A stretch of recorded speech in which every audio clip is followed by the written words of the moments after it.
It is time to check in with Joseph Lindsley in Ukraine.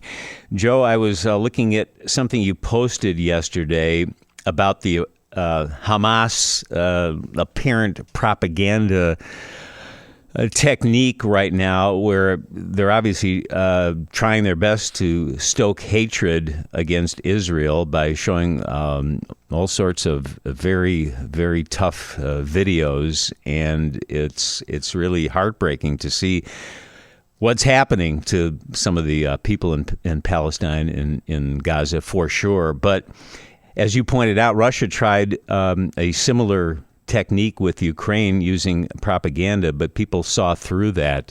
What do you make of what's going on now in those, call them information wars between Israel and Gaza?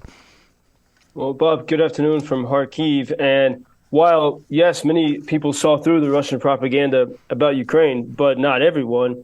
And, a sizable percentage of people in European countries and even in the United States still believe that, the Russian crazy propaganda that they're trying to denazify Ukraine. And, for example, the nation of Slovakia, which borders Ukraine, they have a new government that is pro-Russian, and their new prime minister has said no more aid for Ukraine from Slovakia, a country that has provided fighter jets and other things to Ukraine. The new government says no, and the new prime minister says that the Kyiv regime, which is the way the Russian propaganda refers to the Ukrainian government, that the Kyiv regime is oppressing its people. And once again, that is a complete lie, because Ukraine, especially since that revolution of 2014, is about the people. This is the people wanting to be free. In fact, many Ukrainians were angry at President Zelensky before the full-scale invasion, saying that he was not standing up to Russia enough. And so I think as we look at the propaganda situation in both vis-a-vis Israel and Ukraine, the first thing we have to realize is both Israel and Ukraine, in very different ways, but they really believe in free speech. I spent a lot of time in Israel, and I obviously spent a lot of time in Ukraine, two of the freest speaking societies I've ever encountered. They don't like to be silenced. They have things to say, and they'll say it. And they're also pluralistic, diverse societies. You have Muslims in the Israeli parliament. You have a Muslim defense secretary in Ukraine. You have the Jewish president here. Both of these are diverse societies with a free press. And that's why when we read stories, accounts of what's happening in Gaza, even if it is, say, from the BBC, we have to ask questions, because no one who's reporting in Gaza can safely report the truth, because the regime does not allow that. And it's the same in Russia. Currently there's a Wall Street Journal reporter still imprisoned in Russia because you cannot speak the truth there. Mm-hmm. Ukraine and Israel are totally different. People do criticize the government. And as I look at, the situation with the new, we have the Republicans selected a new speaker, and the rhetoric about Ukraine, I think one thing that we all miss is that we fail to ask questions in the West, in America especially. For example, okay, we see Hamas attacked Israel, and maybe some people ask, why did they attack? But I don't hear anyone saying, why did they attack now? Maybe before we figure out how we react to this, we should question, what is the timing of this? And from the perspective of, here in Ukraine and almost everyone here, these past months, and, since Ukraine has been able to very successfully attack the Russian Black Sea Fleet, just about 9 days ago, Ukraine used those ATACMS, the long-range ballistic missiles from the U.S., to destroy a Russian airbase in occupied Ukraine. And Ukraine is showing with these long-range weapons, they can really stop Russia. And yet, no one's talking about this. In the Congress, we have people saying, and the new speaker is sort of this school, we need to reduce support for Ukraine at the very moment when Ukraine is actually the strongest. And Russia has still, we're waiting for something, but they've still been unable to do anything extraordinary in about a month, besides the, small, not small, but the usual terroristic attacks on cities near the front lines. And as I look at the situation, I think of there was the American mystic and poet Thomas Merton. He became a Trappist monk after some wild years in New York City, and he wrote books about sort of his awakening about our American media culture and our public life. And he had this book called New Seeds of Contemplation in the 1960s. And he wrote these words: each individual in the mass is insulated by thick layers of insensibility. He doesn't hear, he doesn't think, he does not act, he is pushed.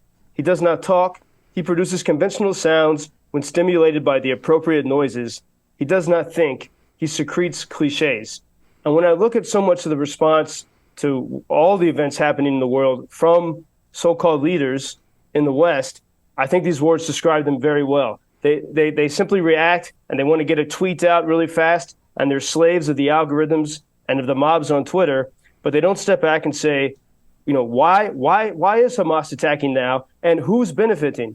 Who benefits from Hamas attacking Israel? And we do clearly see, Russia, when they're at a point of significant weakness, they're smart, and they know the propaganda war. The Soviets were especially adept at that, and we at least need to consider, is Russia, even if they're militarily becoming weaker, are they playing the propaganda war exceptionally well, and are we being played? Yeah, it's almost as if when you have success there in Ukraine, that doesn't translate into another reason for more support for Ukraine. However, and right now what you have going on in Israel and with the Israelis and Hamas is sort of a news video war where they're both showing these horrific scenes. And I know Israel in the past has had a policy to never show victims out of deference to the family. But now they're showing reporters some of this video that they got from body cams off of Hamas terrorists who were killed. They're showing that to reporters, so reporters can convey these terrible, terrible scenes. And meanwhile, on the news last night from Gaza, there was this heartbreaking scene of a little girl buried in rubble that they were taking out, fortunately alive. So it really is a propaganda war, isn't it? Yeah, and I think the first thing for people trying to make sense of this is you have to say, is this information coming from a free society where there's an independent media?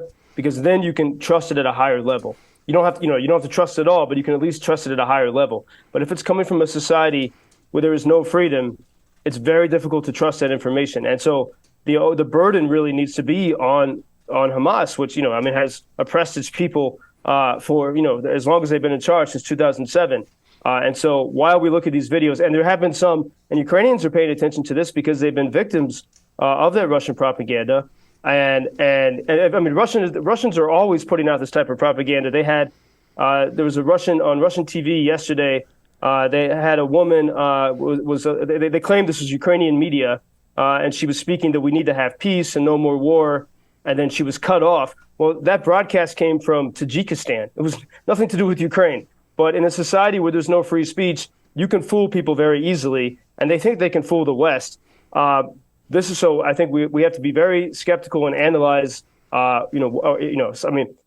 Is this real information? Are there actors? What is happening? That has to be our first, our first level of skepticism. And meanwhile, as we look at how this is effectively diverting attention from Ukraine, the foreign minister of Lithuania tweeted earlier today.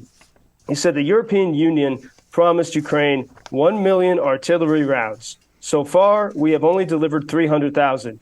This is the foreign minister of Lithuania. And then he said, meanwhile, North Korea has delivered 350,000 artillery rounds to Russia.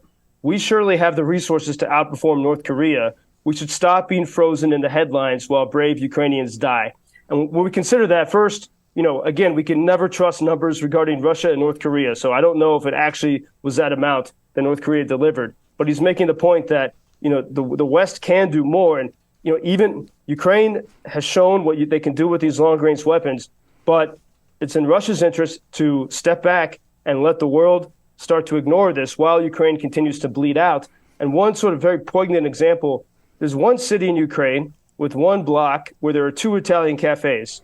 And within 2 weeks, these are very popular places, gathering places where people figure out how to cooperate for victory. And one of them makes amazing limoncello. The other one, the chef, makes some of the best bread in the world. both of those chef owners from Italian cafes on the same street in the same city were called up to fight in the same week. And we do see that this is like, that shows you how intense it is and how, even, yes, Ukraine is strong right now, but the longer this goes on, the country's going to bleed out if people don't realize sort of the propaganda games that are being played. Mm-hmm. Yeah, and reminds me of a report I heard just the other day about the economy in Israel starting to suffer because everybody's gone to war. Joseph Lindsley in Ukraine, as usual, you make some very good points, especially that we should be asking that question regarding Hamas. Why did they do this now? We'll talk again tomorrow, Joseph. Thank you, as always. Thank you, Bob. Thank you for introducing Ukraine on your social media pages. That's very important that much more people can get more information about the situation here and how everybody can help Ukraine to stay stronger and to save all the world. Що сказав? Well, which side are you on? На чиїй ти стороні? Come on now. Oh, which side are you on? На чиїй ти стороні? Ебать.